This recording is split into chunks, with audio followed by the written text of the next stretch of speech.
This program airs statewide on California Public Television and is a California's Gold classic. This series is endorsed by the California Teachers Association, the California School Boards Association, and the California Library Association. Well, hello everybody, I'm Huell Hauser, and here we are in San Bernardino on a very hot summer day. We've pulled over to the side of the road to take a quick look at our eventual destination. Those are the San Bernardino Mountains up there, and if you look very closely, you'll be able to see the outline on the side of the mountain of where we're heading for this particular adventure. They tell us that whole area up there is rich in history. All kinds of neat things have happened there over the years. And if you're curious as to where we're going and exactly what we're going to find when we go up on that mountain, well, as always, you're invited to come on along with us as we continue our search together on the mountain for California's gold. It covers about 7.5 acres, is over 1,300 feet long, 450 feet wide, and visible for nearly 30 miles on a clear day. It's clearly the most distinctive natural landmark in the Inland Empire. We're talking about the Arrowhead, which has been a part of the landscape around here for hundreds, thousands of years. Located on the south slope of the San Bernardino Mountains, it's part of an area called Arrowhead Springs. Now, we were heading for the Arrowhead, but before we got there, we had some other stops to make, because as we quickly discovered, this whole area is rich with history. Well, Rod, we are starting our adventure, I guess, at the most important place here in Arrowhead Springs, the actual springs themselves. And these look like they're not cold springs, they're hot springs. They are very hot. Fact is, this is the original spot in this whole area here where they first developed the Arrowhead Springs. And the Indians came here and they saw that as a therapeutic and a lot of healing and a lot of spiritual aspects of the Indians, as well as the evolving as the Americans came in and started their infirmaries and had healing centers and just evolved throughout the years with the hotels here. All because of these hot springs. Now, were they just bubbling up all through the hills here? Yeah, actually there are hot springs all throughout the property that just percolate up from the ground. A lot of geothermal source. And how hot? I saw a sign out there that says this water is what, about 100 and... This is about 170 degrees here. So how hot? That's hot. That is very hot. Okay, so is it too hot for me to even put my finger in? I think you could do it real quick. Would people actually, they wouldn't sit in these, they couldn't sit in water this hot. They would actually run them over rocks and try to bring up the steam in the hot water, and... Wow! It is cooking. That is, whoa! Yeah, we even have water even hotter on the property. And that's coming right up out of the ground, that hot? That's correct. Now, how would the Indians use these hot springs? They would use them for cleaning themselves. Back then, we didn't have showers. And so they would use a lot of that hot water and that steam to cleanse their body, and it would be a healing process as well. Kind of a spiritual thing. It was, it was. And when the Americans came, they saw it as therapeutic or medicinal, or how would they use it? Originally in the mid-1800s, they did it as well for an infirmary. They had a sanitarium here, and TB was really, really big in the mid-1800s, and they established a site here at Arrowhead Springs to help heal not only the people in the local area, they would try to get people to travel in from all over the world for those healing properties. And I've seen pictures of them being used for other practical purposes as well. That's right, Huell. They even use the hot water to slow cook hams and eggs, and kind of a novelty in the hotel. And so that was very unique for this area. Not too many places could do that. It was that hot. It was very hot. Yeah, it is quite a unique spot. It's noted worldwide as the hottest water in the world. What? Hottest water in the world. This is the hottest it is. Naturally occurring, bubbling up out of the ground water in the entire world? That's right. Now I've hooked up with Honey Wilson, and this is an absolutely spectacular view here Very tropical, very Yes. California. Yes. But look at this. This is part of the history of Arrowhead Springs as well, because, honey, this was the site, well, this is the third hotel that's been here. There have been some spectacular buildings here over the years. Yes, there have. They started back in the 1800s, and there were two structures that were here previous. And the second hotel was quite a Hollywood magnet back in the 20s and the 30s. And both of those structures, they burned down in fires. Really? So this particular hotel has been standing since 1939. It was built by the Arrowhead Springs Corporation. It was a corporation that was headed by a gentleman named Jay Pally, and he was the president of CBS at that time. So the whole hotel was put together by a bunch of Hollywood types that took ownership, Darryl Zanuck and Claudette Colbert and Al Jolson. So. And this was built, what, as a retreat for Hollywood stars to come out here and... Yeah, absolutely. They'd come out here and they would literally spend weeks at a time just laying by the pool and doing the hot springs and the steam caves and all kinds of things. So. Now we have some pictures here. You've got some of the examples of stars who were here in this very hotel. This is Eddie and Ida Cantor, John Payne and Gail Russell, Jimmy Durante. Oh boy. Alan Ladd. This one's Al Jolson. This was opening night 1939. It was broadcast throughout the nation on CBS. On CBS? Yes. Because Paley was one of the owners of it. This is Susan Hayward, Rudy Valley. Oh my gosh. So there was quite a few that came and spent time here. Al Jolson used to say that his regular routine would include 2 rounds of golf, swimming in the pool, some skiing, the hot steam, you know, coming out of the steam caves. That was just his regular routine. Well, it's interesting that it's still here. When you look down here, Louie, you can see the old tennis courts down at the bottom of the hill. Those were probably original to that. They were, actually. They used to have all kinds of sports figures that would come here and give tennis, tennis training and swimming and golf lessons and all sorts of things. You pointed out we're very disappointed because we were going to get to go to room 620. 620 today, but you told us that it's occupied. Unfortunately, yes. But tell everybody what the significance, and it's right up there. It's the middle of the 3 rooms up on the top. What the significance is of room 620? Well, actually, back in the 50s, Conrad Hilton owned this hotel for about 4 years, and it was said that Arrowhead Springs was second in his heart only to the Waldorf Astoria. So his son Nicky Hilton was getting married at the time, and of course, what a great place to have his honeymoon. He was marrying Elizabeth Taylor. So they spent their honeymoon night here up in 620. So the legacy for Elizabeth Taylor started here at Arrowhead Springs. So that's the Elizabeth Taylor bridal suite. Yes, it is. For the first one of her many marriages. That in itself makes that a historic place. Yeah, I'd say so.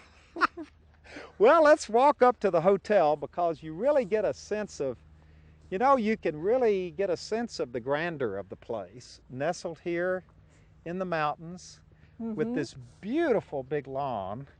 It has that Hollywood feel to it, doesn't it? It does. It really does. And this place was just so popular, actually right up until the war started, World War II. And then it became not so fashionable for the stars to be laying around the swimming pools and hanging out at resorts. They were doing things like promoting war bonds and all that. So but that now, was wasn't this used by the Navy during World War II? It was. There was actually 6,600 Navy servicemen that received treatment here at the hotel. So this was a convalescent hospital for World War II. Yes, it was. Then it went through a number of ownership changes, and in the 1960s, it was bought by Campus Crusade for Christ. So since early 1960s, this has been a facility used by the Campus Crusade for Christ. Yes, it has. And what do you use it for? Right now, we retain it strictly for conferences and retreats, but in the past, it was the international headquarters for Campus Crusade for Christ. Now we've come inside the hotel to a room that really has retained its original elegance. Yes, it has. We call this the candlelight room, obviously, for the beautiful candelabra that are all the way around the room. And these are the original candelabra that were here back in 1939. Now, what would have happened in this room besides lots of obviously interesting big dinner parties with lots of Hollywood celebrities sitting around at all these tables looking out at this grand view out on the lawn. Actually, back in 1939, this is where they had the opening ceremonies, and there were 350 stars that came here. Judy Garland sang, Al Jolson was here, Rudy Valley was on the program. It was broadcast nationwide over CBS. This was the hub of the hotel where they'd have the big bands play. There was a dance floor here. It was really kind of the central place, the happening place back then. Well, all of these grand old hotels had rooms like this, didn't they? The big grand ballroom. Wow, there's so much of the original hotel still here. This has got to be Yes, original. it is. It's original. These sconces, the mirror here, as well as a lot of the furniture in the hotel is original from the 1940s. Okay, this is kind of the side lobby. When we go into the main lobby, John, this is the original deco look. Yes, that was very much so, very popular in 39-40 when this was built. And the lobby has maintained the look, that is the floor. And these large cases, pieces of furniture, original. And an interesting thing about those, that is a phony, and it was pulled out. If you pull this away from the wall, it has a coat hanger, a rack, like when you had a party and they sold the area, when you had rain here. I did not know that until a few years ago when they were cleaning up around here, and I realized, well, what this was. So knowing that you like spooky things, there's a closet rack. Now it's tied down for earthquake reasons. Well, how do I know there's something back there? How do I know you didn't just make that up? And actually, I'd heard there was another story about this as well. Yes, there is. Actually, back in the 30s, when there used to be a lot of gambling that went on here with the resort, they have did you notice the long, windy road when you drove in? That was put there purposely because they could stop the police and the authorities long enough to hide all of the gambling equipment, and these are fake fronts. So there's rumor that they used to take all of this gambling equipment, stash it in all the fake fronts, so that when the police got here after the long, windy drive, everything was So there was fine. gambling up here. Absolutely. John, you said this was used for as a coat closet. You sanitized the storage. Well, the rod is there for hanging coats when you'd have bad weather or something. But you also had plenty of room there for slot machines as well. I would imagine it looks about the right width. Okay, now boy, this is like a $5 tour we're getting today. Well, we spared no expense. We're out is this the front? This is the back of the hotel, really, isn't it? Well, it's the front door. The other is the most prominent and was featured in brochures from the very beginning, as well as Campus Crusade for Christ. Rod, there's something else that's important right up these steps in this beautiful part of the hotel grounds. That's right. That's our mud bath area, and that dates way back into the late 1800s and early 1900s. And there's a lot of stories about the mud bath area. And as we move on up, I'll show you a couple unique things that a lot of people don't know and a lot of people won't admit to. What do you mean? Well, there's some pictures and some stories about how people used to sit on these pedestals and pack themselves in mud, and they had an over awning area. And one of the discussions that's a little controversial is that some of the mud, supposedly Egyptian mud, was taken from the local dairy, and so and they it wasn't used that really to ground. mud. Well, it was a form of mud generated by some cows. Wow. And so there's a lot of stories out there like that. And during the 40s, when the Navy had the hotel as a rehab hospital, they would take a lot of this mud and do packs up in the therapy rooms up in the hotels. So this is where they would get the mud to carry over to the hotel. That's correct. For therapy, for mud packs, That's for right. beauty treatments. That's right. Yeah. Back then, because the whole area of the hotel was therapeutic, and it was an infirmary, it was a rehab hospital, mud, steam, hot water, everything fit together just perfectly. Well, let's go down here. Where's the mud today? I don't see any mud. It's all concrete. It is. It's been pretty much no longer a mud bath for a number of years. Years ago, it was a fountain, had colored lights, and It's currently abandoned at this point. However, it has a lot of possibilities that we could bring it back. Well, it just gets better and better because, of course, a big luxury Hollywood hotel had to have a big luxury Hollywood pool. And here it is right here. Yes. Boy, that is a beauty. Yes, this is what we call our cabana pool, obviously. We've got the beautiful cabanas set on either side.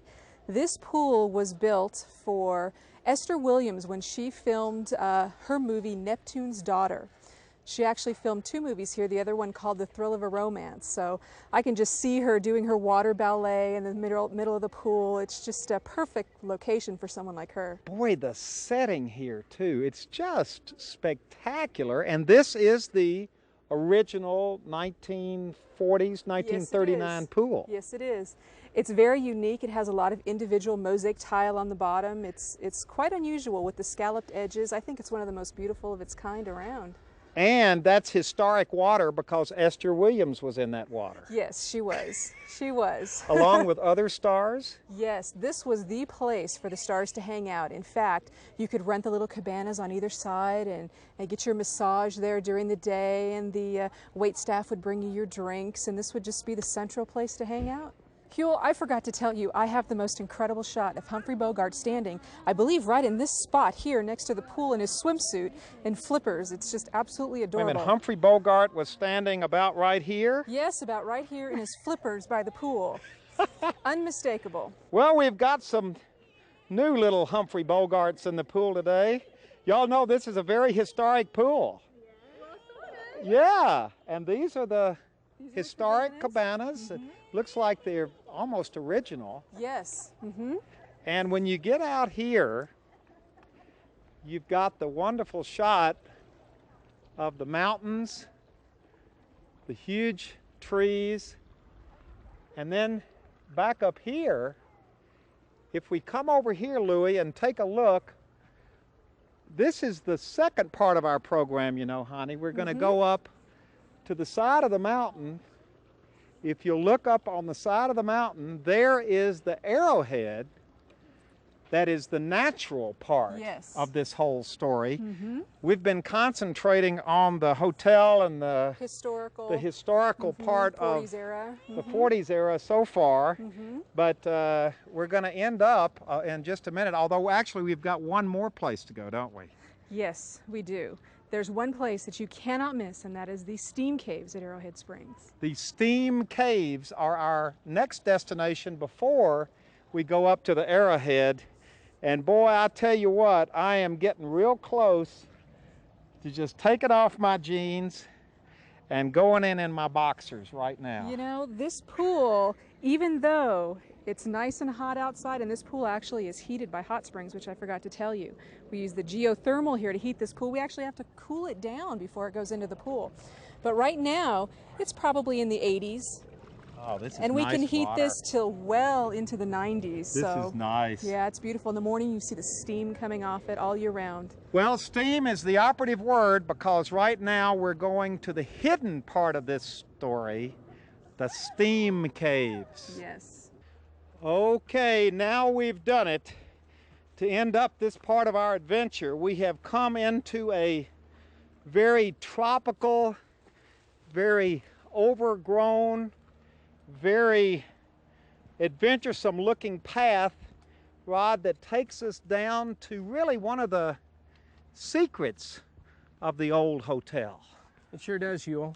Actually, as we spoke earlier about the hot springs area, this is one of the few remaining hot springs that we call the steam caves that is actually built inside the ground, inside the embankment. Where the hotel is. That's correct.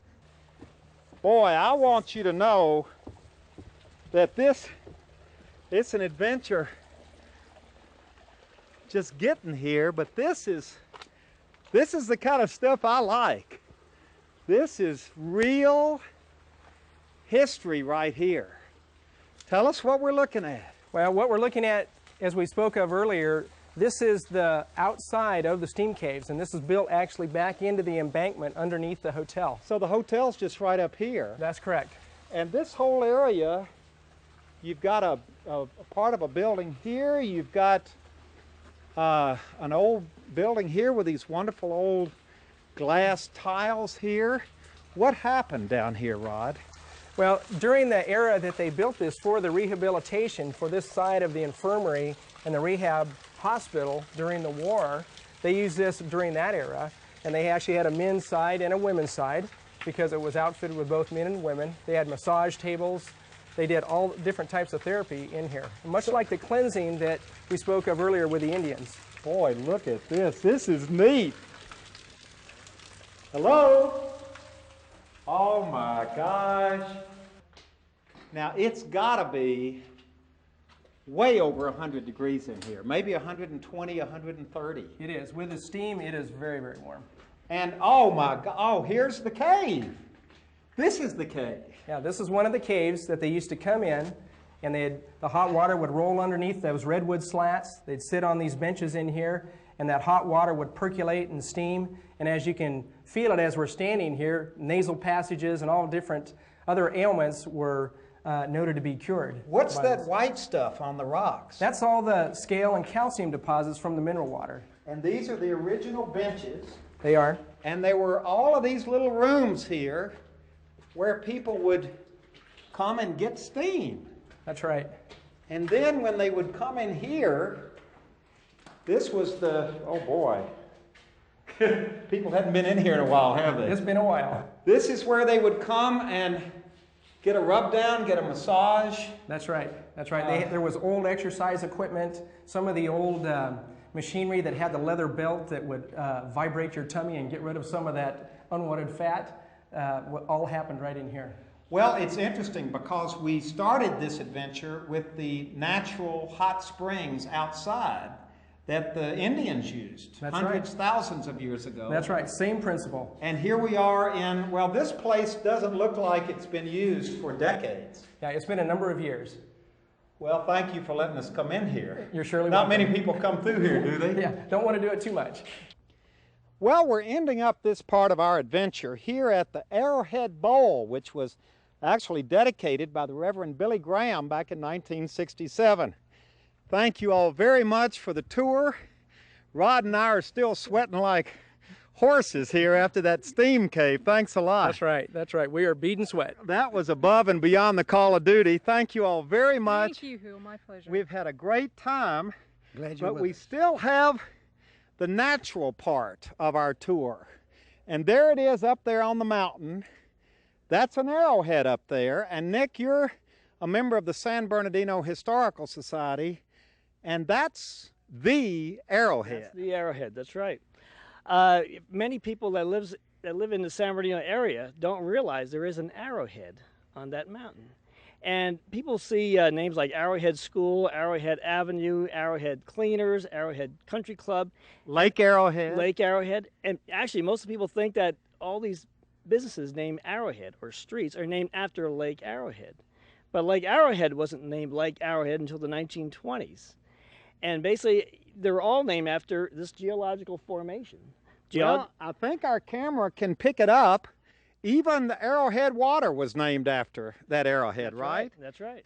Okay, we're hiking up to the arrowhead, and Melinda, as close as you get to it, you begin to really see the outline. What is the explanation as to how the arrowhead got there? Why does it look like that? There's two theories as to why it maybe became a natural phenomenon and developed right here. One is that there was a storm cell, a cloudburst that occurred over the top of the arrowhead, and the rain was so concentrated on the ridges that it washed down the topsoil here and down through the arrowhead landmark itself, causing the arrowhead landmark to be formed. The other is that it was a lake bed that raised up and the soil is slightly different than the outside, but we've done soil samples and there is no difference, negligible difference between the inside and outside of the landmark. So how did it get there?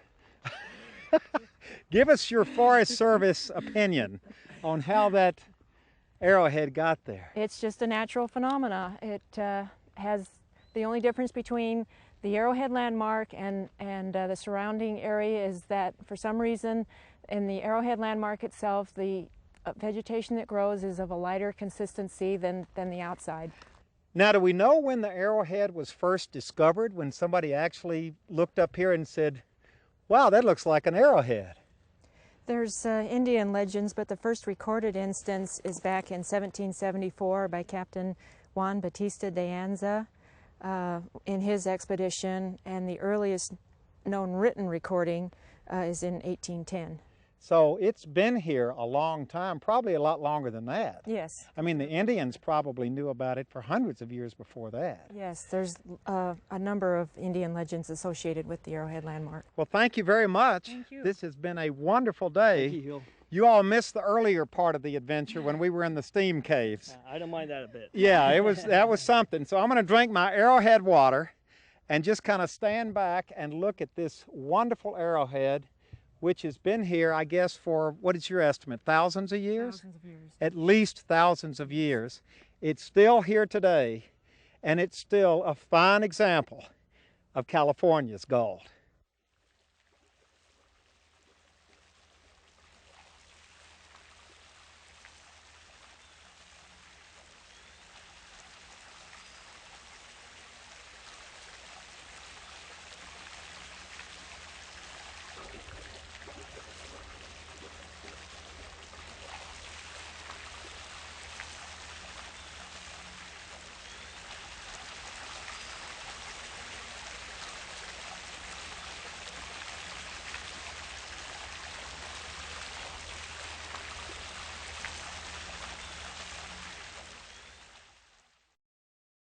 Well, hello everybody, I'm Huell Hauser, and I sure hope you enjoyed this adventure. If you'd like to see it again or share it with your family or friends, or perhaps donate a copy to your local school or library, it's available on video cassette and on DVD.